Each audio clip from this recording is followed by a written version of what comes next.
꼭 하고 싶었던 이야기를 메모를 해놨어요. 처음에 제가 역사 치료를 얘기를 했고요. 제 그 결혼 실패담을 얘기하면서 대한민국 전체가 역사 치료가 필요하구나. 이 트라우마를 어떻게 해소할 것인가. 그러니까 이제 이 대한민국 전체 트라우마가 해소되려면은 그래서 이재명 시장이 얘기했던 국민기본급제로도 안 됩니다. 안 돼요. 그것은 자꾸 돈을 투입시키고자 하는 그런 패러다임이고, 그러니까 구시대적 패러다임인 거예요. 그러니까 새로운 시대의 패러다임은 뭐냐면 그걸로 안 되고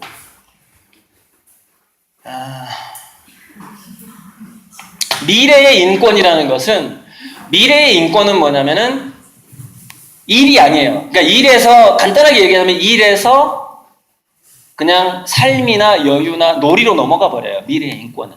즉 노동권은 미래의 인권이 아닙니다.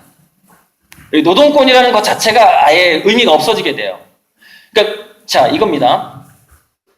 제가 도파민 민감성이 굉장히 미래 사회에서는 우리가 분석하는 시대가 아니기 때문에 뭔가 직관적인 능력이 인간에게 굉장히 중요해지게 되고 갈수록, 그렇게 되면 도파민 민감성이 좋은 사람이 직관 능력이 좋은데, 직관 능력이 좋은 애들의 특성은 뭐냐면은 어떤 규칙이나 부모의 힘에 의해서 15세 이전에 통제를 덜 받은 애들이 좋거든요. 그리고 자기 주도적으로 실수를 많이 해본 애가 좋고. 근데 15세 이전의 아이들을 보세요. 좋아하는 건 뭐냐? 먹는 거하고 노는 거예요. 그죠? 그럼 무슨 얘기냐면 주로 먹는 것을 해결한다거나 논다거나 뭐 하는 것으로 시간을 보내야 된다는 얘기거든요. 그런 애들이 미래에 어떤 그 창의성이 좋고 더 감이 좋단 말이죠. 자, 이 얘기는 무슨 얘기냐? 미래의 직업이라는 것은, 인공지능 시대의 미래의 직업이라는 것은 잘 놀던 어린아이가 잘 노는 어른이 되는 것으로 결론이 난다 이거예요. 이것을 덕후경제라고 부릅니다. 덕후경제. 즉 제대로 못 놀아본 어린 시절을 보낸 사람은 어른이 돼서도 제대로 못 놀아요. 그러니까 여기서 논다라는 개념은 이제 뭐냐면은 몰입의 개념으로 보시면 됩니다. 이렇게 노래방 가는 그런 게 아니고, 저는 그림을 그리면서 놀잖아요. 화가로서. 그죠? 막, 여러분 가끔가다 그런 애 있어요. 저기, 얘들아, 놀이공원에 왔다, 놀자! 했는데 어떤 애는 영어 사전을 보는 애가 있습니다. 자유이용권 안 쓰고 있어요. 가끔가다 있어요. 너는 왜 놀자고 하는데 공부하니? 그러면 걔는 이렇게 얘기합니다. 저는 이게 노는 건데요. 영어 사전 보는 게 제일 재밌어요. 그런 애 있어요. 가끔 가다가. 그러니까 그런 개념에 노는 걸 말하는 겁니다. 그러니까 얘가 공부로 놀지, 뭐 과학 실험으로 놀지, 뭘로 놀지 상관없어요. 네. 어쨌건 15세 이전에 좀 놀아본 애가 어른이 돼서도 그것과 연관돼서 또 막 놀아요.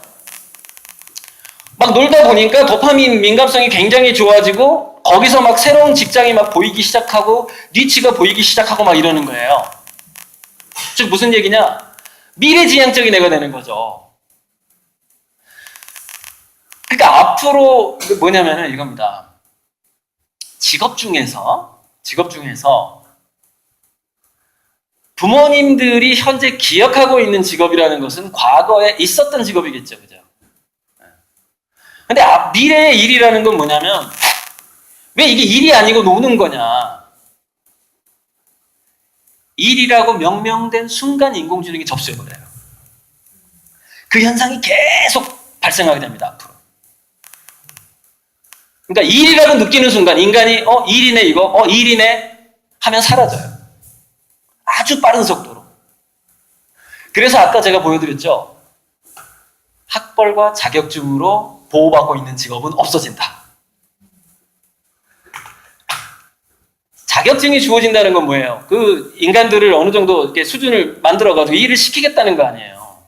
그죠? 근데 재밌는 게 자격증 시험을 볼 수 있다는 거는 뭐냐면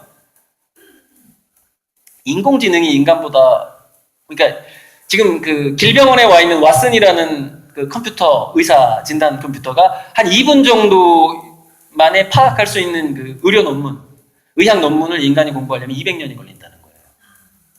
그러니까 무슨 인간이 200년 동안 산속에 들어가서 뭔가를 엄청나게 막 돌을 닦아가지고 뭔가 자격증을 따가지고 딱 내려왔는데 인공지능 2분 만에 딱 끝내버립니다. 나 200년 걸렸는데? 아시겠죠? 그래서 미래의 인간의 삶이라는 것은 두 가지로 갑니다. 첫째, 논다. 둘째, 잘 논다.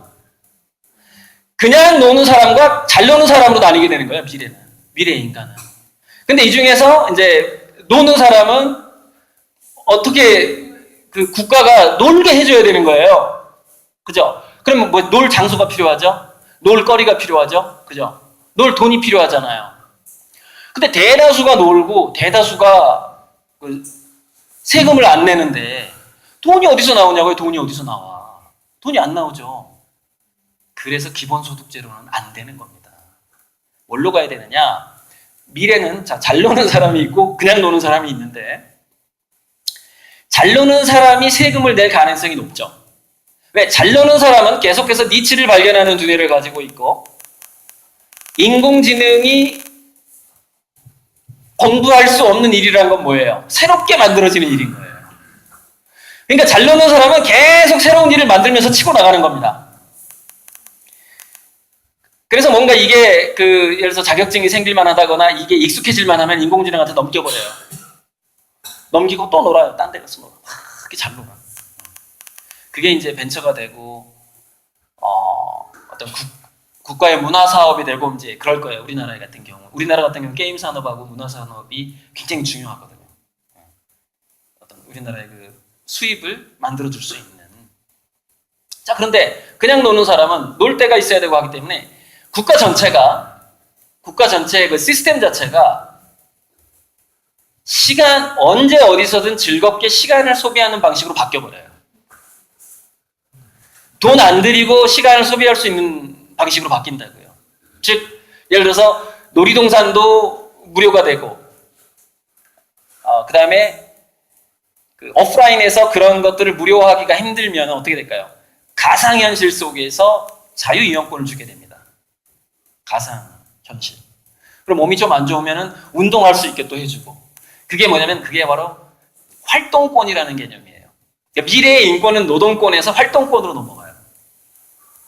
일해서 돈 벌어서 소비해서 사는 패러다임이 깨져버리는 거예요. 어떻게 되느냐? 돈은 어차피 못 보니까 활동할 수 있게 해주는 거죠. 근데 인간이 활동할 수 있게 해주지 않으면 어떻게 되죠? 병에 걸려버려요. 의료비가 더 들어. 네, 이런 게 있습니다. 청년 실업률이요. 청년 실업률이 한 50% 정도 넘어가잖아요. 그럼 범죄율하고 폭동이 엄청나게 일어납니다. 국가에. 감당을 못해요. 범죄인이 많아지기 때문에. 그럼 경찰 인력 더 뽑을 거예요? 안 되거든요. 그래서 뭔가 일자리를 만들어주게 되는 것인데 일자리를 만들어주는 방식은 안 맞죠? 그죠? 방향성이 안 맞잖아요. 그래서 뭐냐면 미래의 어떤 그 정치라든가 생활권이라는 것은 대부분 인간의 활동권으로 넘어가는데 그 활동권 내에서 그러니까 뭐 예를 들어서 정말 내가 이렇게 스트레스 받는 게 일이다라고 일이라는 느낌이 든다 내가. 근데 좀 나름대로 보람을 느끼면서 내가 일을 한다. 이 인구는 1% 미만으로 줄어들어요. 그러니까 99%가 놀아야 되는 거예요. 근데 그 99% 중에서 또 잘 노는 그룹이 또 한 5% 정도가 생길 거예요. 그냥 노는 그룹, 잘 노는 그룹. 한 4, 5% 정도. 근데 잘 노는 그룹은 왜 돈이 되죠? 그냥 노는 사람은 잘 노는 사람을 좋아하게 돼 있습니다. 그냥 놀기보다는 잘 노는 사람이랑 노니까 더 재밌거든요. 그런 식으로 돈이 되는 거예요. 그게 이제 게임 산업, 문화 산업, 엔터테인먼트 산업 이제 그렇게 가는 것이죠. 그래서 다 여러분들의 그 자녀를 이렇게 잘 노는 뭐 연예인, 가수 이렇게 그쪽으로 시키라는 건 아니고요. 그거는 역시 또 그쪽에 재능이 어느 정도 있어야지. 뭐 DNA 이야기는 뭐 좀 잠시 후에 좀 할게요. 자, 그 얘기를 좀 하고 싶었고요.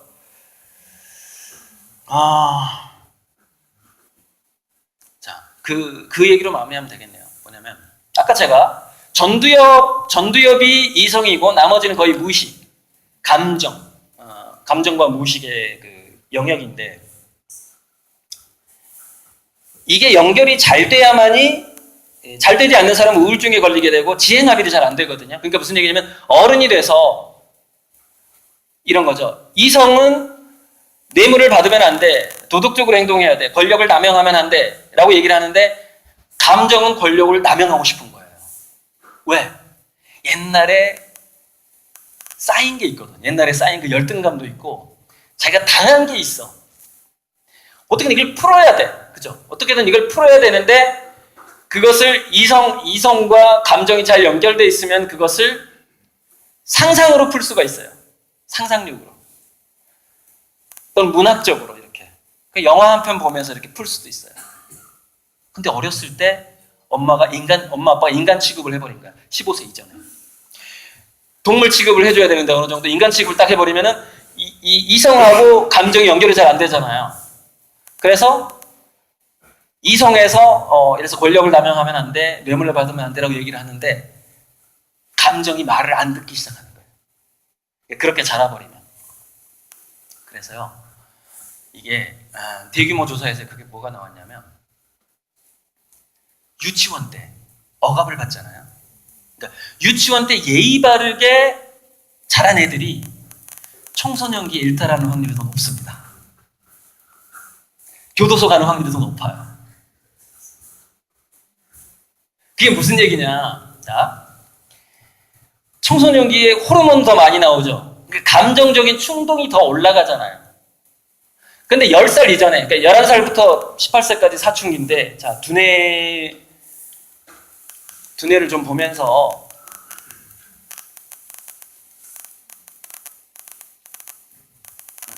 이거 열어놓고 할까요?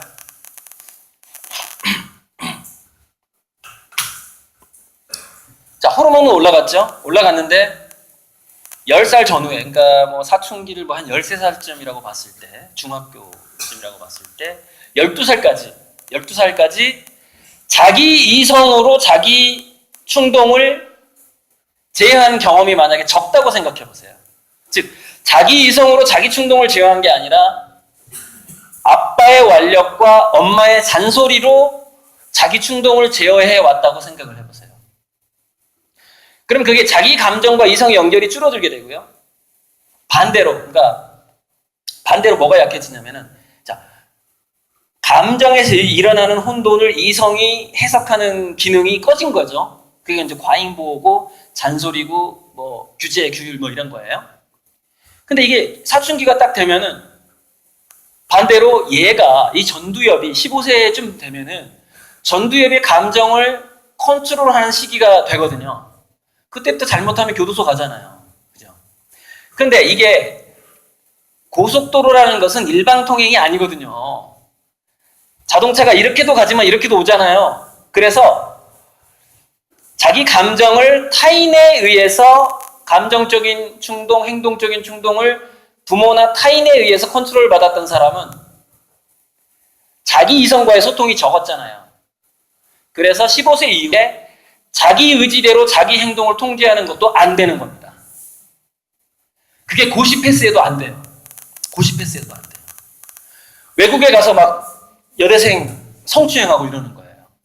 막 청와대까지 출세했는데도 안 되는 겁니다. 왜? 그 통로는 15세 이전에 어느 정도 세팅이 되기 때문에.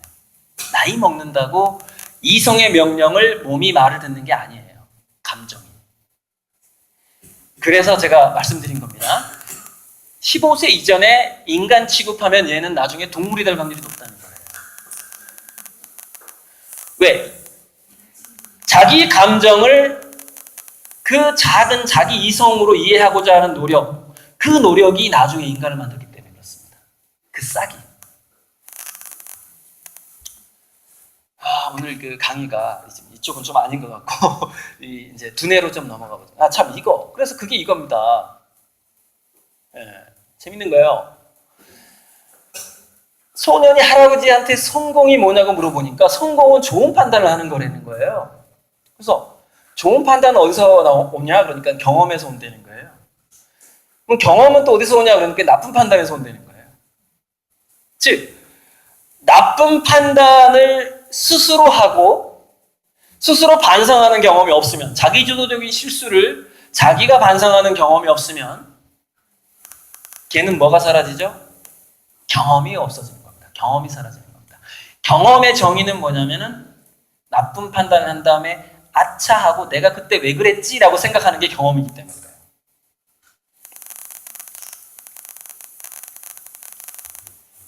이게 두뇌인데요. 두뇌 발달인데 이게 15세경부터 그러니까 이성이 좀 제가 그랬잖아요.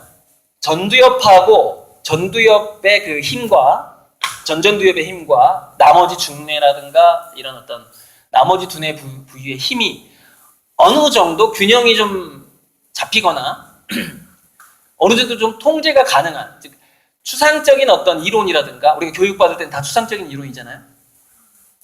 그 추상적인 이론을 좀 실천해 볼 만한 나이가 언제쯤부터 오기 시작하냐면 약 11살부터 오기 시작합니다. 뭐 한 1, 2년 이렇게 좀 오차는 한 1년 플러스 마이너스 오차가 있긴 하지만 이때부터 그 나이가 오기 시작하는데 대략 15세부터는 급속도로 이게 발달하게 됩니다. 근데 그 경향성, 즉 자기의 어떤 충동, 자기의 그 충동이 있기 때문에 실수를 하겠죠. 어렸을 때 실수를 하고 부모님 말도 좀 안 듣고 좀 일탈을 하고 했던 것에서 뭔가 느낀 바가 있을 거 아닙니까? 근데 그렇게 느낀 것만이 자기 전두엽과의 소통이 된 상태거든요, 그게. 근데 그게 이제 그 과잉보호를 해버리면 자기 전두엽하고는 소통이 안 되고 남의 전두엽, 그러니까 선생님이나 엄마 아빠의 전두엽이랑 소통이 된 상태가 되거든요. 자기 그 몸이. 그래서 이제 이때 어떤 문제가 생기기 시작하면 15세경부터 감정하고 전두엽이 더 빨리 고속도로가 생기기 시작해요. 고속도로가. 근데 고속도로가 생기기 시작하는데 이런 게 있어요. 그 시냅스라는 게, 뉴런이라는 게 하던 대로 하려고 하는 경향이 좀 있는 거예요. 하던 대로 하려고 하는 경향. 그래서 과거에 우리 교육 체계라는 게 뭐였냐면은 이런 거였거든요. 엄마 말 잘 들으면은 자다가도 떡이 생겨. 너 아빠가 시킨 거 해가지고 손해본 적 있어? 이거였거든요. 이게 지금까지는 통했단 말이에요. 근데 앞으로는 안 통하거든요, 이게. 그 안 통하는 방식으로 교육을 해버렸다, 만약에. 그러면은 그 애는 똑같이 15세가 돼서 그 중뇌하고 전두엽이 연결된다 할지라도 어떤 애가 될까요? 엄마한테 물어보는 애가 되는 거예요. 엄마, 나 무슨 부서로 저기 면접 볼까? 나 무슨 과 가야 돼? 엄마, 저기 우리 회사에 어떤 또라이가 있는데 엄마 나 어떻게 해야 돼? 그렇게 전두엽이 굳어져 버린 거예요. 그래서 헬리콥터 맘이 키운 이제 마마보이가 되는 거죠. 근데 마마보이의 단점이 뭐냐면은 뭐든지 분석한 다음에 행동을 한다는 거예요. 즉 자문을 구한 다음에 행동을 하는 거예요. 책을 한번 보고 나서 내가 주식 투자를 할까? 뭐 이렇게 하거든요. 그래서 뭐가 사라지냐면 또 이렇게 왔다 갔다 하는데 왔다 갔다 하지 않고 아까 6개 미래에 사라질 직업 중에서요. 사라지지 않는, 그러니까 미래에 잘 사라지지 않을 직업의 3가지 특성이 나왔었어요. 그게 뭐였냐면은 의외성, 복잡성, 현장성이에요. 자, 이걸 합치게 되면 어떻게 되느냐? 의외로 복잡한 일이 현장에서 벌어지는 거예요. 그리고 그것을 잘 해결할 수 있는 자만이 미래의 일을 갖게 돼요. 자, 이제 이해하셨죠? 늘 자문을 구하는 사람은 다 백수되는 거예요. 그러니까 15세 이전에 자문을 구하는 애로 키우면 안 되는 거예요. 엄마 아빠한테 물어보는 애로 키우면 안 되는 거죠. 그게 앞으로의 약 30년에서 50년간의 미래의 일자리의 키워드입니다. 자문을 구할 필요가 없는 애로 키워야 된다는 것이죠. 그게 자기주도성, 자기주도 교육이라는 것이죠. 그리고 느린 교육이라는 거예요. 빨리 키워버리려고 그러면은 그거는 자문은 아닌데 어떤 애가 되냐면 자격증을 따려고 하는 애가 되는 거예요. 고시 공부만 하려고 하는 애가 되는 거예요. 지금 그런 애들 많잖아요. 저기 노량진 막 전국적으로 막 도서관에 가면 상식 일반 상식 공부하고 있고 지금 미래가 없어요. 우리나라는. 걔네들이 지금 일본이나 유럽으로 가면 취직할 수 있거든요. 근데 왜 안 가죠?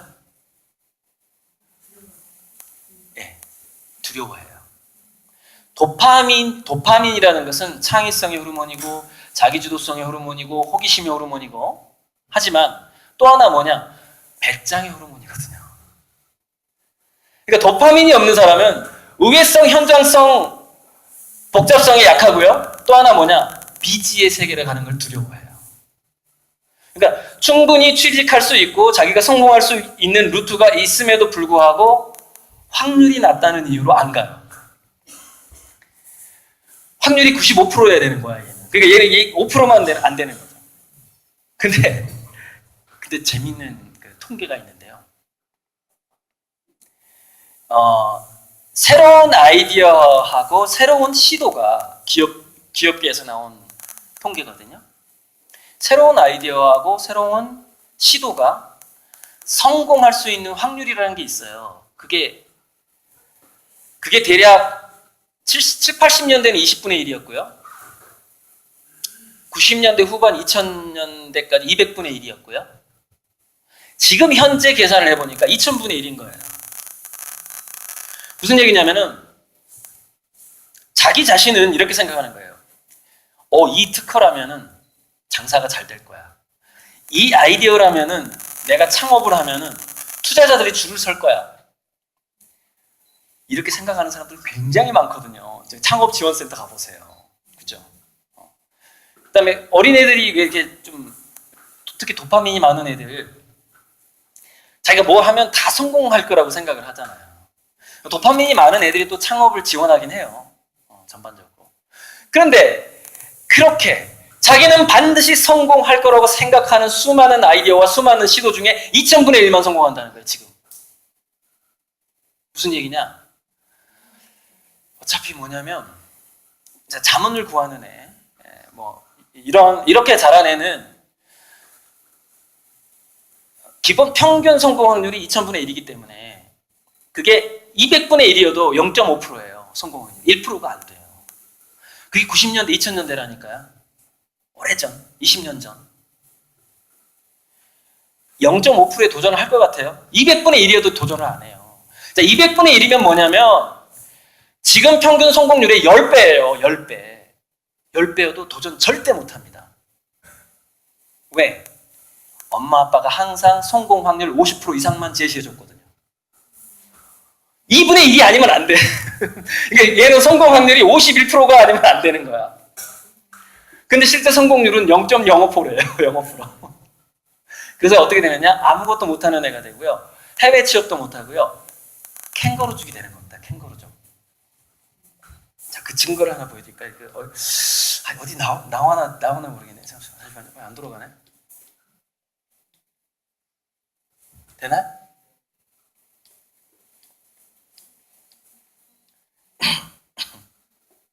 이거 아까 도파민 보세요.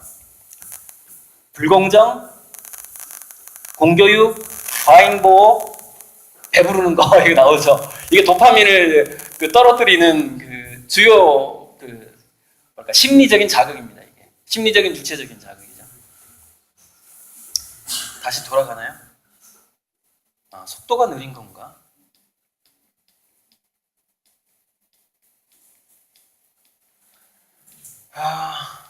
여기가 그게 있나 모르겠는데 죄송해요. 뒤로 넘어가는 건 되게 빠르네요. 뒤로 넘어가야 있을 것 같아. 자, 여기 보이시죠? 부모가 고학력일수록 캥거루족 자녀에 더 등골 휜다. 이 결과가 왜 나오냐고요. 왜 고학력 부모의 자식이 캥거루족이 더 많을까요? 확률적으로. 바로 그겁니다. 얘네들은 자문을 구하면서 가이드를 받으면서 컸기 때문에 미래 직업에 갈수록 중요한 미래 직업의 특성인 의외성과 복잡성과 현장성에 적응을 못해요. 즉 취직을 했더라도 사표를 내게 됩니다. 왜? 그거 세 가지하고 안 친해. 의외성, 복잡성, 현장성이라는 것은 도파민이 많은 애만 좋아해요. 도파민 호르몬이 없으면 그걸 싫어하게 돼 있어요. 그래서 적응을 못해요. 취직해도 적응을 못합니다. 그래서 사표를 내는 거예요. 그러니까 자, 이게 고학력 자녀들이 캥거루족이 더 많은 이유는 뭐냐면 얘네들이 사표를 내기도 하거니와 사표도 더 많이 내고요. 그 다음에 원서를 내는 횟수가 적어요. 그러니까 조금 내다가 안 되면 포기해버리는 애들도 많아요. 미지의 세계에는 그 도전력 자체가 약하기 때문에. 어려워졌죠. 어려워졌어요.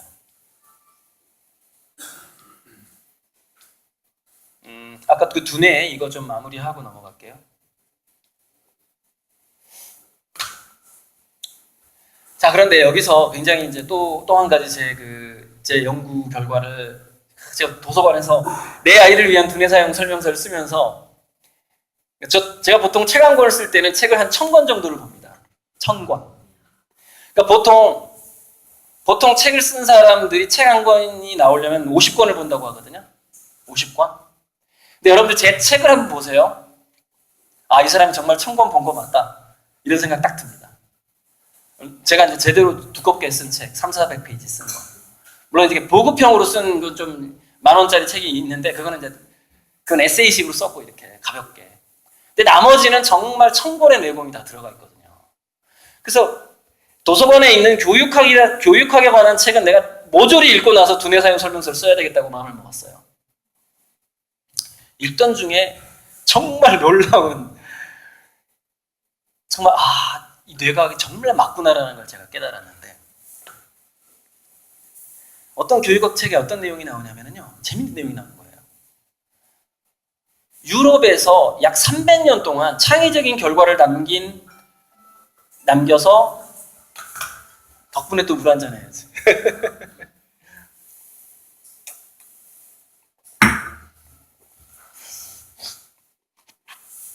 창의적인 성과를 낸 나름대로 역사에 기록된 두뇌들을 약 2만 명을 조사한 교육학자가 있었습니다. 2만 명. 뭘 조사했냐면은 그 부모가 누구냐, 할머니가 누구냐까지 다 조사합니다. 어렸을 때 성장했던 가정 환경이 뭐였느냐. 그래가지고 다 다양하잖아요. 엄청나게 다양하잖아요. 그런데 유독 굉장히 눈에 띄는 두 가지 상황을 찾아내게 됩니다. 두 가지. 이게 참 재밌어요. 자, 하나는 누구나 예측할 수 있어요. 10세 때, 즉 11살부터 20살 사이에 굉장히 좋은 멘토를 만나더래요. 이건 누구나 다 예측할 수 있잖아요. 10대 때 우리가 얼마나 감성이 풍부할 때 선생님 한마디 얼마나 움직입니까? 그게 좋은 멘토를 만나더라. 이건 예측이 가능한데, 또 한 가지 공통점을 봤을 때 저는 정말 기쁨. 야, 내 책을 빨리 써야 되겠구나. 그게 뭐였냐면 3세부터 8세 사이에, 이게 나이거든요. 이게 나이예요. 3세부터 8세 사이에는요, 재밌게도 인간의 뇌파가 세타파 상태일 때가 가장 많대요. 세타파 상태가 어떤 상태냐면 최면 상태. 그 다음에 초능력이나 영감이 떠오를 때가 세타파 상태예요. 근데 8살 이전의 아이들이 세타파 상태가 가장 많아요. 그래서 무슨 얘기냐? 최면에 걸린 상태입니다. 8세 이전이. 무슨 얘기냐면은 8세 이전에 최면에 걸린 뇌파라는 얘기는 뭐냐? 자기 주변에 있는 어른의 모든 행동이 그대로 각인된다는 걸 의미합니다. 각인이 돼버려요. 자, 이게 하나의 이제 밑에 깔고 들어가는 겁니다. 그 교육학자가 뭐라고 얘기하냐면 3세부터 8세 사이에 친엄마랑 양육된 시간이 적을수록 창의력이 좋더라, 이렇게 나오는 거예요.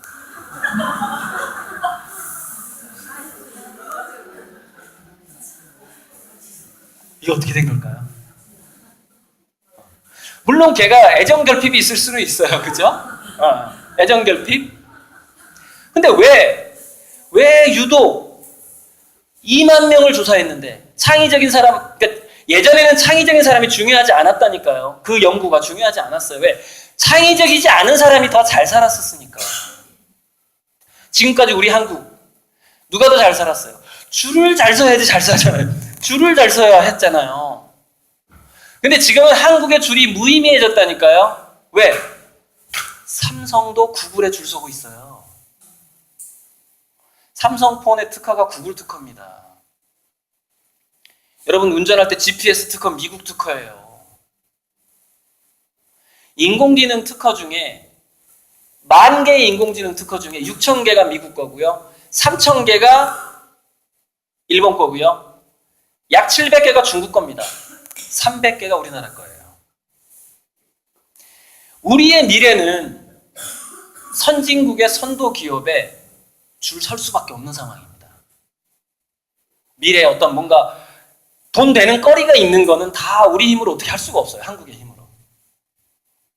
미래의 주요, 그래서 우리나라의 4차 산업혁명 준비 지수가 25등이잖아요. 전 세계에서. 근데 여러분 25등이요. 그래서 100명 중에 그러니까 학교에서 전교 25등이다. 괜찮잖아요. 그런데 경제계에서 전 세계 한 200개 국가 중에서 25등이라는 의미가 없어요. 왜냐면은 선진 기술의 그 선정 효과가 어떻게 되냐면 이건 자연계 평균으로 나옵니다. 1등이 85%를 장악합니다. 2등이 15%를 장악해요. 3등이 1%를 먹어요. 이게 자연계의 법칙인데 4차 산업혁명기는 이게 더 심해져요. 그래서 제가 제 책에도 이렇게 얘기했습니다. 4차 산업혁명기는 아마도 1등이 98%를 장악할 것 같고 2등이 1.5%, 3등부터 4, 5, 6, 7, 8등까지 0.5% 가지고 나눠 먹게 될 것 같다. 지금까지는 3등 이후가요. 전 세계 포션의 1%를 가지고 싸워야 했거든요. 그게 지금까지 경제계였거든요. 그게 이제 독과점이라고 하는데 독과점을 예를 들어서 미국에서 록펠러라든가 이런 그 대기업이 독과점을 할 때 대통령이 독과점을 금지하는 법을 만들어가지고 그룹을 다 깨버렸거든요. 대기업을. 굉장히 일찍 시작했죠. 미국은. 그 덕분에 이제 벤처가 더 빨리 일어났죠. 한국은 아직 독과점을 지금 허용하고 있는 상황이고 하면은. 자, 그랬는데 4차 산업혁명의 특성이 뭐냐? 그 슈와프, 세계경제포럼 슈와프 회장이 얘기하는 건데 4차 산업혁명은 국가와 정부가 통제할 수 없다. 이게 특성을 갖고 있습니다. 무슨 얘기냐? 법률로 규제가 불가능해요. 왜 그러냐면은 무인자동차 얘기에서 그게 나옵니다. 이렇게 예측이 되는 거예요. 그래서 지금 현재 테슬라가 가장 잘 나가고 있는 무인차인데 예를 들어서 이런 겁니다.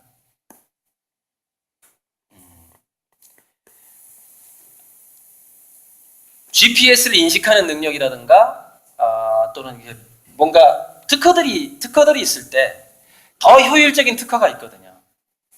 그런데 사람들은 예를 들어서 집에다가 그림을 사다 걸 때는 조금 취향대로 이렇게 건대요. 취향대로 이렇게 거는데 사람들이 유독 한 군데로 몰릴 때가 있답니다. 그게 뭐냐? 자기 안전이 결부될 때는요. 항상 1등만 찾는데요. 죽을 확률이 딱 나오는 겁니다. 예를 들어서 테슬라 자동차의 사고율, 현대 무인차의 사고율. 지금은요. 지금 시중에 안 돌아다니니까 사고율이 안 나오죠. 돌아다녀봐요. 난리 나죠. 사소한 사고들이 계속 생긴단 말이에요. 그럼 죽는 사람, 다치는 사람 많이 나오죠. 결국 1등한테 몰릴 수밖에 없다는 거예요. 결국 1등 특허한테 몰릴 수밖에 없다는 거죠. 그래서 그거는 소비자의 그 의지 때문에 몰리는 거기 때문에 정부와 기업이 통제가 불가능해요. 그리고 이제 그게 무인차는 안전과 결부된 거. 또 하나는 뭐냐면 재미, 쾌락 이런 거하고 관련된 겁니다. 그럼 더 싸고 더 재밌는 데로 무조건 가게 돼 있어요. 몰리게 돼 있는 거죠. 지금 이 중에서 카카오 스토리하고 페이스북 하는 거하고 똑같아요. 문자 안 하고 카톡 한 거 누가 시켜서 했나요? 편하고 무료니까 그렇게 하게 된 거잖아요. 그게 4차 산업혁명도 똑같다는 거예요. 그래서 독과점이 엄청나게 심해지고 국가가 규제할 수가 없는 거죠. 자, 그래서 3세, 8세 사이에 왜 그렇게 된 거냐면 친엄마가 애들을 키우면 어떻게 되냐면은 이게 참 역사치료라는 게 제가 일부 처음에 역사치료부터 시작했잖아요. 근데 제가 역사치료를 얘기할 때 일제시대부터 얘기했잖아요. 근데 사실 우리 DNA는요, 여기는 뭐 이제 기독교 관련된 데라서 창조론과 진화론의 문제를 제가 짬뽕해서 얘기를 할게요. 신은, 자, 그 창조신학자들 중에서 이렇게 얘기한 사람이 있습니다. 신은 진화라는 도구로 생명체를 창조한다라고 주장한 사람이 있어요. 어쨌건 신이 창조한다는 거예요. 뭐 진화를 했든 어찌됐건 간에. 자, 그래서 진화론적으로 설명을 하자면 뭐냐. 우리는 단세포 때부터의 기억을 다 가지고 있어요. 여러분 집신벌레 아시죠? 집신벌레를 이렇게 꼬챙이로 위협을 해봤더니 집신벌레 그 세포 내에서 단백질을 조작해가지고 노르아드레날린이라는 호르몬을 더 많이 만들면서 도망을 가더라는 거예요. 집신벌레가. 인간이 위협을 당할 때 몸에 아드레날린을 더 많이 배출하면서 도망을 갑니다. 집신벌레하고 인간이 호르몬 작용이 똑같은 거예요. 아시겠죠? 자, 그래서 엄마의 본능이 뭐가 있냐면은 예전에 맹수, 독사, 독거미 막 이런 어떤 야생에서 인간이 너무 오래 산 거예요. 너무 오래 산 거예요. 그래서 예전에도 남자들이 사냥을 하고 여성들이 애를 길렀거든요. 그래서 엄마들의 본능에는 뭐가 있는 줄 아세요? 자식이 2m 이상 떨어지면 불안해집니다. 왜? 예전에 과일 따러 나갔을 때, 엄마들이 과일 따러 나갔을 때, 또는 마을에서 완벽한 성벽이 도시국가가 형성되기 이전에, 우리 인류의 역사가 600만 년이라고 하는데, 대략 거기 590만 년 정도는요, 599만 년 정도는요, 늘 야생에 노출되어 있었습니다. 그래서 내가 손을 뻗어서 아이를 잡을 수 없는 거리에 가서 자기 자식을 잃은 엄마들이 너무 많은 거예요. 독수리가 채가, 호랑이가 물어가, 늑대가 물어가, 뱀한테 물려 죽어. 자식들이 너무 많이 죽은 거예요. 엄마들이 보는 앞에서. 그 본능이 너무 강력하게 남아있는 거예요. 현대 엄마들한테. 역사 치료는 여기서부터 들어가야 되는 거예요. 사실 우리는 600만 년의 역사 치료를 해야 돼요. 지금 현대 엄마들이. 근데 그 본능이 너무나 강력하게 DNA에 남아있기 때문에 자기 자식을 늘 이렇게 보호 관찰을 하게 되는 거예요. 보호 관찰을 하게 되고 미래에 예측되는 공포를 상상을 하게 돼요. 모든 엄마들은. 얘가 이걸 선택하면 이렇게 되고 이렇게 되고, 예를 들어서 뭐 무슨 대학 학과를 선택할 때도 이과를 가면 이렇게 되고 이렇게 될 거야. 얘가 여기서 이제 난간 이렇게 있으면 이게 뭐 20cm밖에 안 되지만 우리 애가 여기서 발을 헛디디면 넘어진 다음에 저 밑에 있는 돌에 부딪혀가지고 파상풍에 걸려서 폐혈증으로 간 다음에 죽을지도 몰라, 이렇게 생각하는 거예요. 왜? 이게 완전히 프로그램된 거예요. 엄마 본능에. 아빠보다는 엄마가 훨씬 많이 프로그램되어 있습니다. 그래서 할아버지하고 아빠가 애를 관찰하는 거하고 엄마가 그러니까 놀이터에서 애들을 뛰어놀게 한 다음에 두뇌를 찍어봤어요. 그래서 아빠 두뇌하고 엄마 두뇌를 찍어봤더니 엄마는 아이가 하는 모든 행동을 모니터링을 하면서 아이의 위험을 막 같이 느끼는 거야. 엄마 두뇌는. 거울 유론이 너무 활성화돼 있어. 미끄럽더라. 계단 올라가다 떨어지면 어떡하지 막 이러는 거야. 아빠를 딱 찍어봤더니 남의 자식 보는 거하고 똑같아요. 그러니까 아빠는 내 자식 노는 거하고 남의 자식 노는 거가 볼 때 차이가 없어, 이렇게. 이게 DNA에 엄청나게 놀라운 게 내장돼 있다는 거예요, 엄마들한테는. 그러다 보니까 엄마 본능 1순위가 뭐냐? 과잉 보호. 언제? 3살부터 8살까지 왜 과잉보호를 하죠? 걸음마 시작해가지고 가장 사고를 많이 칠 나이입니다. 그죠? 그래서 저때 아이들이 금지 언어를 많이 듣게 됩니다. 하지마, 위험해, 거기 가까이 가면 안 돼, 그거 만지면 안 돼, 모래 속에는 고양이 똥 있단 말이야, 모래 가지고 장난치지 말란 말이야, 이런 식으로. 그랬더니 유치원 가도 또 마찬가지고. 그래서 유치원은요, 허용적인 유치원, 넓은 유치원일수록 머리가 좋아지고 창의성이 좋아집니다. 무슨 얘기냐면 통제가 불가능하거나 통제가 아예 불가능하거나 선생님이 얘를 통제할 수가 없어. 너무 넓으니까. 그래서 우리가 시골에서 예전에 그 시골에 놀이터가 따로 없잖아요. 그죠? 아파트는 놀이터에 막 CCTV 있고 있는데 시골에서 애들이 놀러 가면 엄마가 찾을 수가 없었어요, 애를. 그러니까 동네 형이랑 놀러 가면 한 5km 밖으로 10km 밖으로 놀러 가거든요. 얘를 찾을 수가 없는 거예요. 밥 먹으러 해도 들리지도 않아. 밥을 굶으면서 막 거기서 막 개구리 뒷다리 막 꼬먹기도 하고 막 이런 식으로 큰 거죠. 그런데 현대 도시의 아파트 환경이라는 것이 특히 3세부터 8세까지의 이 아이들에게 금지 언어가 너무 많이 노출되는 거예요. 하지마, 위험해, 이 책 봐야 돼, 저 책 봐야 돼, 뭐 이런 게. 그래서 얘네들의 머릿속에서는요 이렇게 각인이 된답니다. 왜? 최면 상태니까. 어떻게 각인이 되냐? 세상 모든 행동에 85%는 위험한 거야. 뭐 이런 식으로. 예를 들어서 그 엄마가 얼마나 금지어를 쓰고 그 과잉보호를 했느냐에 따라 그게 각인이 돼버려요.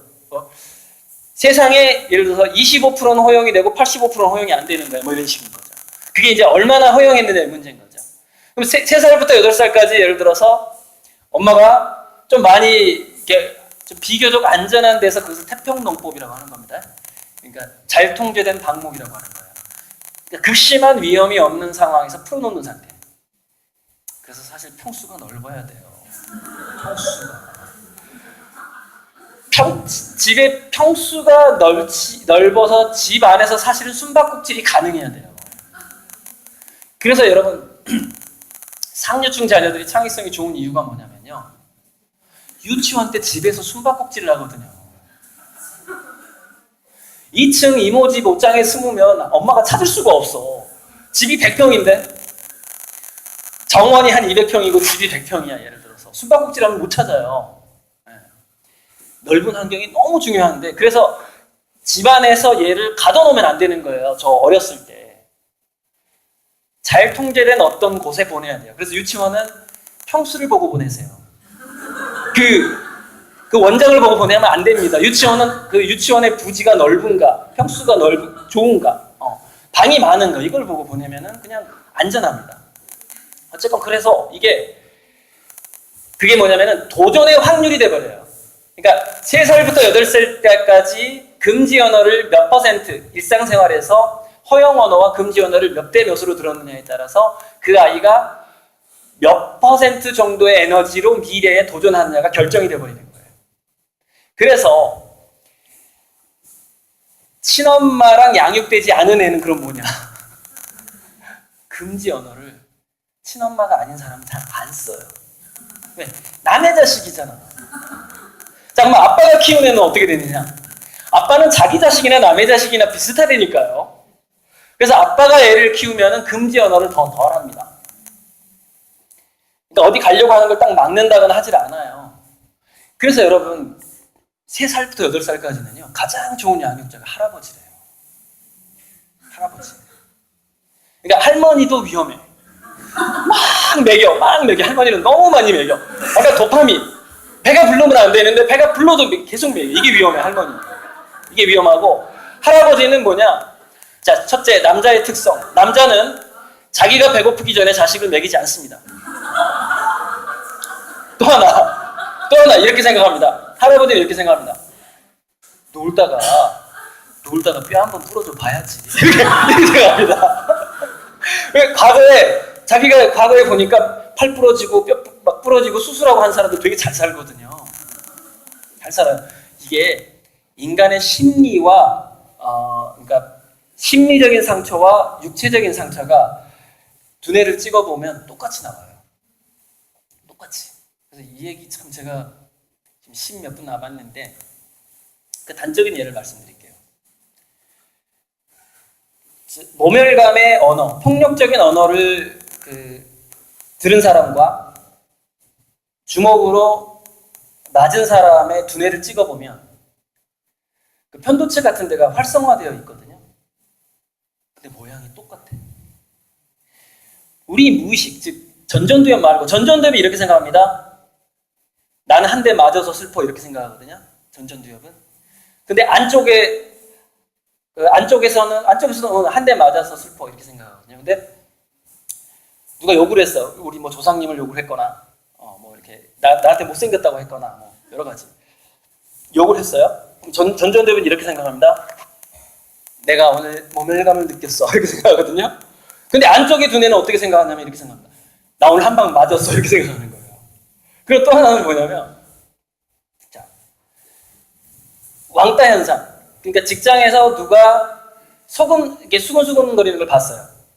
내가 없는 상태에서. 근데 사실 그 사람들은 업무 얘기를 하고 있었어. 근데 내가 오해할 수 있잖아요. 나를 욕하는 걸로, 그죠? 우연치 않게 오해할 수 있죠.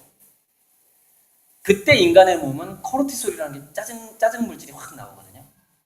짜증 물질이 원래 그 왕따 당할 때 많이 나와요. 그게 소외당할 때. 그래서 막 이 코르티솔은 암에 걸리고 창의성 떨어지고 면역력 떨어지고, 그래서 왕따 당하는 애들이 몸이 더 아파요. 학교에서. 근데 코르티솔이 과하게 나오는 것에 왜 과하게 나올까? 인간은 왜 이렇게 짜증날 때 코르티솔이 나올까를 연구한 학자가 있었어요. 이 학자가 뭐라고 얘기를 했냐면 빙하기를 견디기 위해서 그랬다는 거예요. 빙하기. 그러니까 전 지구가 굉장히 추워지게 되면 세포 안에 당분이 많아져야만이 동상에 안 걸린다는 거예요. 그래서 여러분 당뇨병 치료는요, 고산지대에서 가서 하면 잘 된답니다. 약간 추운 데 가서 치료해야 된대요. 더 잘 된대요. 왜? 몸에서 당분을 만들어내는 코르티솔이라는 것 자체가 인간의 빙하기를 넘기는 흔적이라는 거예요, 그게. 자, 그런데 누군가가 나를 왕따시킨 것 같을 때, 즉 이렇게 나를 사람 대접을 안 해주는 것 같거나, 이제 뭐 직접적인 폭언을 하면 맞은 거랑 똑같고요. 근데 이상하게 나를 사람 대접을 안 해주는 것 같아, 누군가가. 그러면 전전두엽은 이렇게 생각해요. 나를 왕따시키다니, 나를 이렇게 소외시키다니, 나쁜 놈들, 이렇게 생각하거든요, 전전두엽은. 근데 안쪽에 중뇌는 어떻게 생각하냐면 빙하기가 다시 옮겨. 빙하기가 왜 이렇게 춥지? 안쪽에서는 추위를 느끼는 거예요. 이게 태교에도 그대로 적용이 됩니다. 태교에. 그러니까 태교에서 여기 지금 뭐 임신할 사람이 있는 것 같아요. 연령별로 있는 것 같은데 아직 시집 안 간 사람도 있고. 태교에서 뭐가 중요하냐면 이겁니다. 그 대규모 조사에서 뭐가 나왔냐면은 태교 당시에 산모가 불안하잖아요. 그러면은 이상하게 불안한 태교를 받은 그 여자가 더 시집을 일찍 가는 경향이 있더라는 거예요. 그러니까 또 불안한 태교를 받은 남자애가 더 어떤 성적인 거 더 빨리 깨어나는 거예요. 이게 대규모 조사에서 나온 겁니다. 여러분, 꽃을 키울 때 꽃을 힘들게 하면 꽃이 펴요. 그거 우리 원예 배울 때 그거 나옵니다.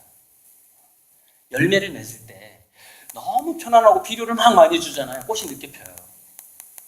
근데 막 춥고 물 안 주고 막 이러면 꽃이 빨리, 덩치는 작은데 꽃이 빨리 피거든요. 이게 뭐냐면 불안한 태교를 받을 때 뱃속에서 태아들이 이렇게 느낀다는 거예요.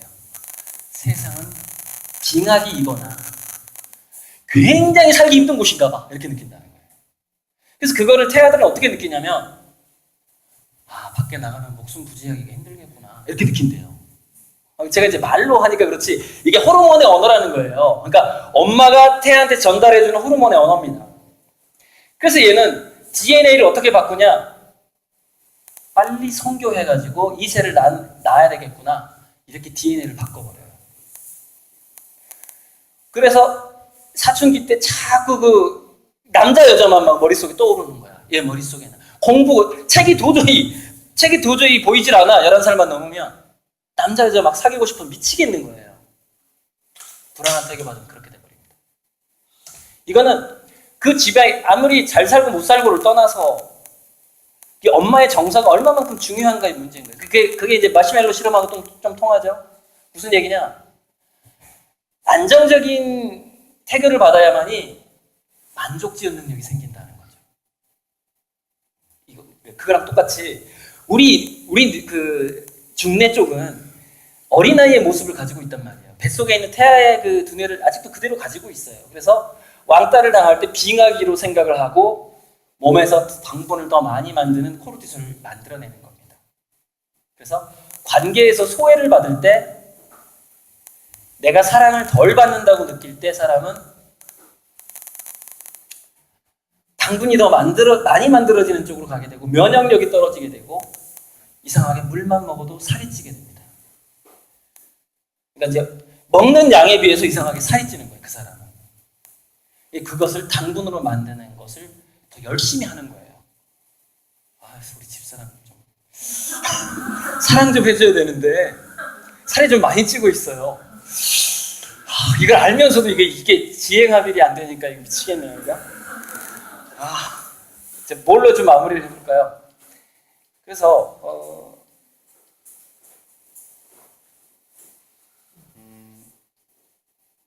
이걸로 마무리를 할까요? 그래서 미래의 교육이라는 것은 이렇게 되는 겁니다. 도파민이라는 것은 이런 겁니다. 예를 들어서 지능이 낮은 애도 도파민이 잘 나올 수 있고 못 나올 수 있고 지능이 높은 애도 잘 나올 수 있고 못 나올 수 있잖아요. 근데 여러분 이겁니다. 세상을 잘 살아간다는 게 행복감을 느끼면서 직장이 없더라도 잘 살아간다는 게 중고등학교 때, 초중고등학교 때 배운 어떤 과목이 가장 연관성이 있는가를 또 한 조사가 있었어요. 그랬더니 체육이 가장 연관성이 높은 거예요. 체육이. 그러니까 평생 살면서 행복도를 조사를 한 거예요. 행복도를. 나이 먹을 때 당신 지금 행복하십니까? 아닙니까? 조사하고 그 학생이 초중고등학교 때 어떤 과목을 제일 잘했는지를 또 조사를 한 거예요. 그랬더니 가장 연관성이 높은 과목이 체육으로 나온 겁니다.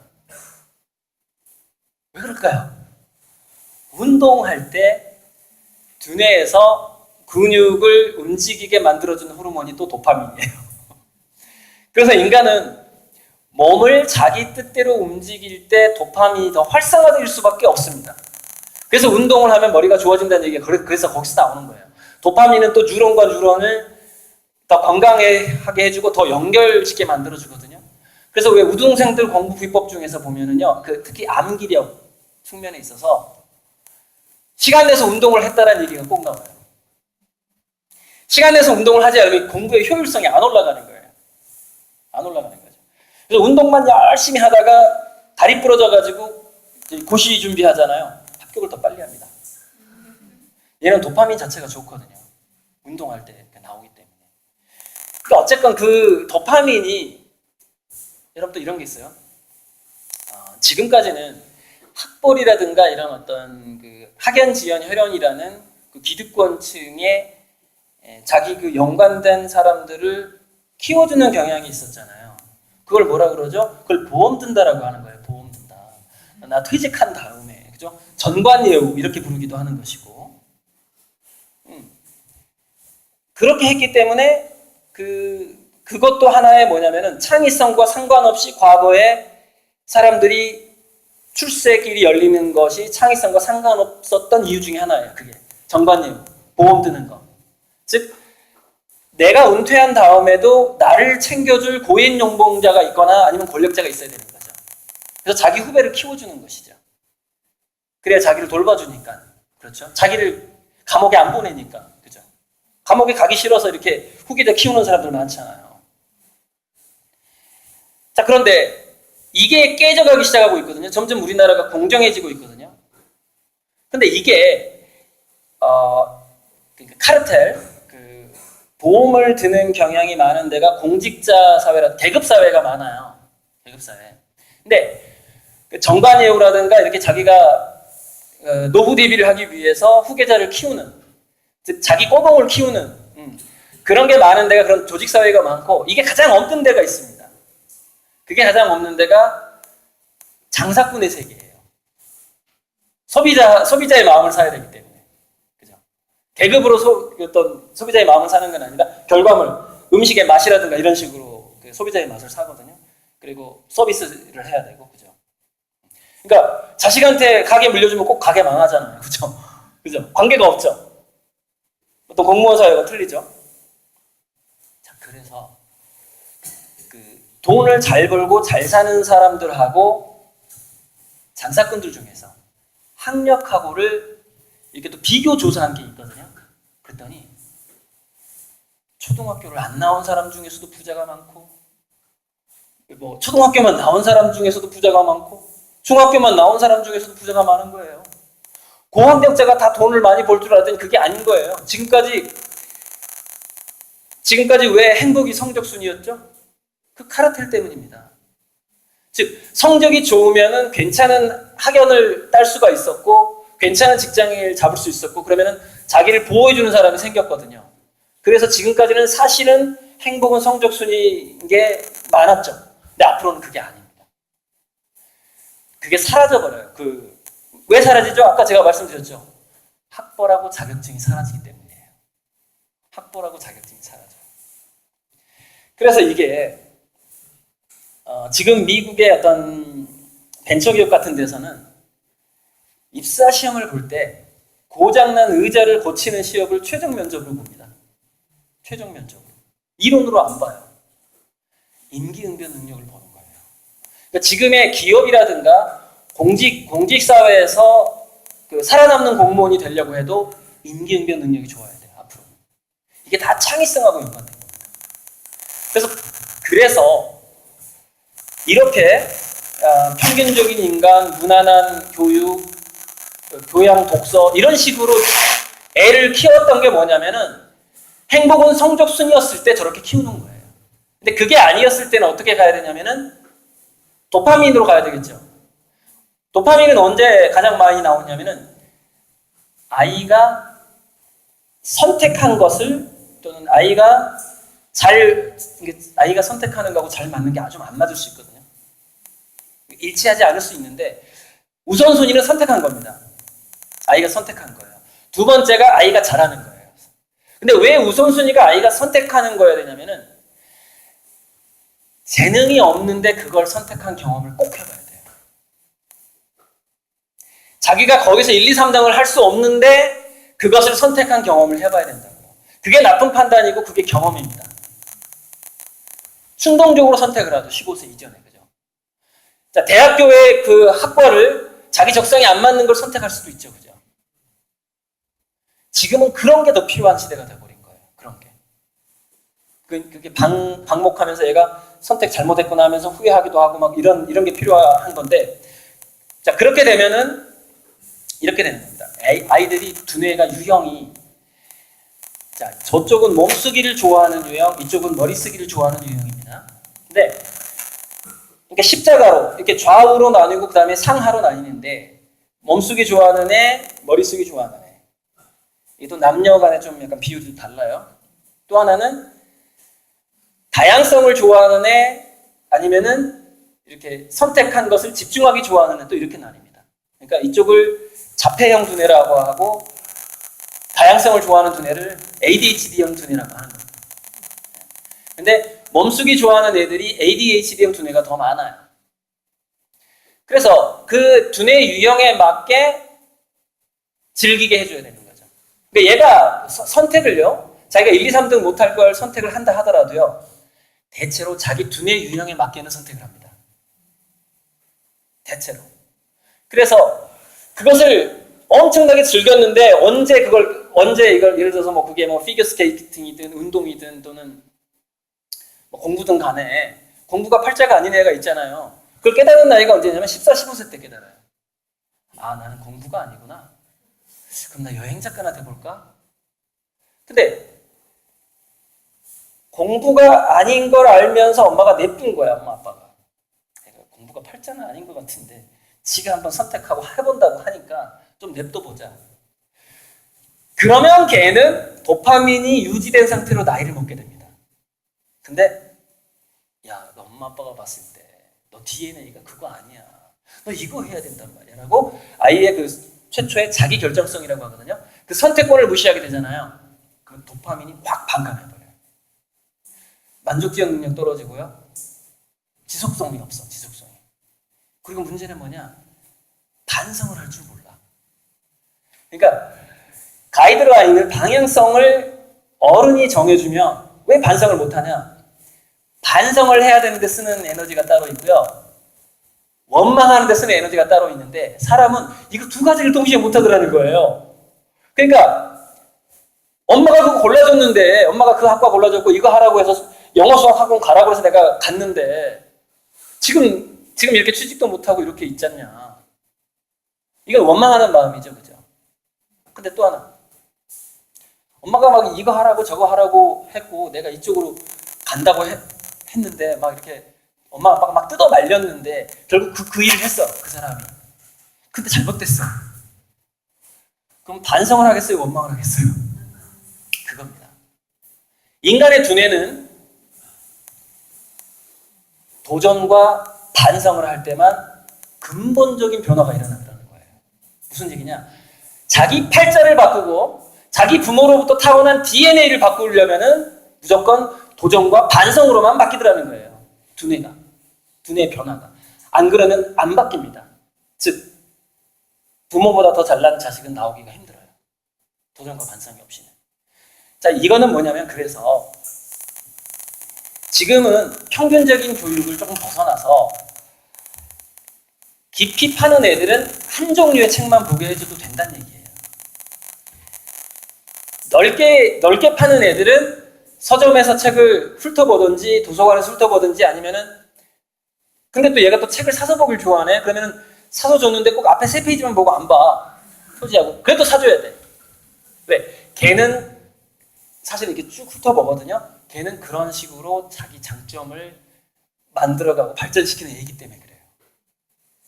그래서 여러분 그 일주일에 그 책 몇 권씩 오는 거 있죠? 그 중에서 대체로 ADHD형은 이렇게 합니다. 조금씩 보고 다 덮어버려요. 자폐형은 어떻게 하느냐? 하나만 골라서 여러 번 봐요. 그러니까 나한테 5권의 책이 주어지면 그 두 유형으로 나뉘게 되어 있습니다. 중간이 거의 없어요, 애들은. 그게. 본능적으로 중간은 어른들이나 선택하는 겁니다. 돈 아까우니까 다 봐야지. 이 생각은 엄마가 하는 거지, 애가 하는 게 아니에요. 그래서 그때 엄마가 이렇게 합니다. 이거 한 달에 엄마가 얼마 내는 줄 알아? 몇 페이지만 보고, 특히 학습지 풀 때 학습지 문제에서 이게 또 발생을 하게 되거든요. 그래서 학습지를 풀게 하면서 자기주도성을 유지하는 방법은 네가 좋아하는 거 50%만 풀어 이래야 된대요. 그럼 애들은 이제 나가서 놀기 좋아하는 쉬운 문제 50%만 푼대요. 그리고 자기가 좀 빠져드는 애는 어려운 문제를 50% 푼다든지 이런 식으로. 그러니까 이겁니다. 핵심은 이건데 지금 일단 마무리를 하고 좀 질문 좀 받을게요. 네. 핵심은 뭐냐? 창의성과 이성의 발달의 핵심은 뭐냐? 다양한 선택권이 있는데 다양한 선택권이 주어지되 어떤 걸 선택했을 때 승률을 정확하게 알 수 없을 때 창의성이 발현한다는 거예요. 즉 이걸 선택하면 승률이 85%고 이걸 선택하면 55%고 이렇게 얘기해주면 안 된다는 거예요. 그럼 창의성이 안 생겨. 근데 어른들은 그게 보일 수 있거든요. 승률이 보일 수 있거든요. 승률을 애들한테 다 얘기해줘 버리는 거야. 얘는 이 가운데 실업자 신세가 되는 거야.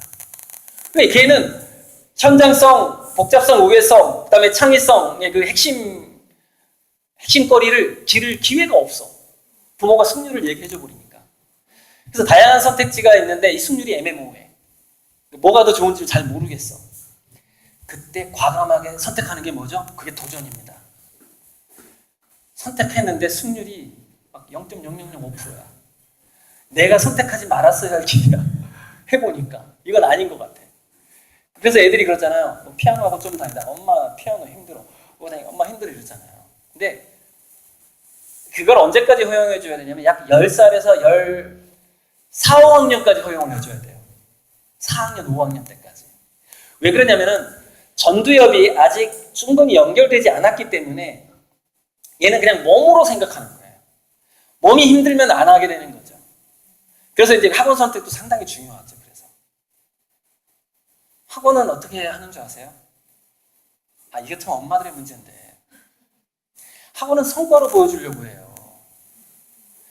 애가 얼마만큼 실력이 늘었는가로 보여주고 하는 것에 시달려요. 제가 미술학원을 해봐서 알거든요. 저는 미술학원 할 때 애들이 오면은요, 특히 남자애들이 오면은 화이트보드에다 낙서하라고 그래요, 1시간 동안. 스케치북은 텅텅 비어 있어요. 그리고 저는 그 낙서한 걸 사진 찍어서 엄마한테 보내줬어요. 그 엄마한테 문자로 보내줬어요. 당신 자녀가 이렇게 신나게 낙서하고 갔습니다. 내가 처음에 받을 때부터 그랬어요. 애들 받을 때. 내 학원은 다른 학원과 다르다. 나는 스케치북을 디자인하는 학원이 아니라 두뇌 안쪽, 당신 자녀의 두뇌 아속을 디자인하는 미술학원이다. 그래서 스케치북이 전혀 이상하고 페이지 넘길 때마다 완성된 게 하나도 없을 수도 있다. 남자애들은 졸라맨 하나 그리고 다 했어요 이러고. 다 했어요 이러고. 낙서해 그럼 졸라맨으로 막 낙서를 하는 거예요. 이게 바로 전략기획 능력을 키우고 있는 중입니다. 걔는.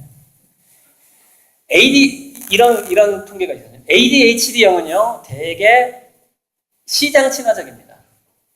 시장 친화적이에요. 집중하기 좋아하는 애들은 좀 이론 친화적이에요. 실전보다는 이론 친화적인데, 미래 사회는 산만한 애들이 성공할 확률이 더 높대요. 왜냐면 산만한 애들이 도파민이 원래 더 많이 타고납니다. 왜? 그러니까 ADHD와 자폐증의 차이는 뭐냐면 자폐증은 도파민이 적어요. 그래서 특정 부분에서만 집중을 하게 됩니다. 근데 도파민이 많아버리면 한 부분에 집중을 못해요. 왜? 동시에 이것도 하고 싶고 저것도 하고 싶으면 충동이 막 일어나 버려요. 이게 이제 그 두뇌의 특성이거든요. 그래서 제가 이제 그 학교에서 강의를 할 때 꼭 그 얘기를 해주는데, 선생님들한테 그 얘기 하거든요. 선생님이 학교에서 조용히 책상에 앉아있어. 특히 초등학교 때 막 뒤에 막 뛰어다니는 애들, 걔네들이 선생님 나중에 연금을 줘요. 걔네들이 돈을 벌 거라고요. 미래에. 여기 앉아서 공부 잘하는 애가 돈 버는 시대가 아니에요 지금. 이렇게 얘기하거든요. 그래서 초등학교의 수업 자체를 굉장히 혁신을 해야 된다. 이 강의는 제가 이제 다음 주에 파주 도서관에 가서 할 건데, 그 부분은 이제 꼭 다음 유튜브 방송을 꼭 들어주세요. 오늘 못한 걸 그 다음에 저는 하거든요. 우리나라의 교육계획이 어떻게 해야 되는가가 이제 이게 3부인데 3부로 넘어갈 만한 좀 시간이 그러니까 일단 이걸로 끝내고 질문 받도록 하겠습니다. 네, 감사합니다. 네.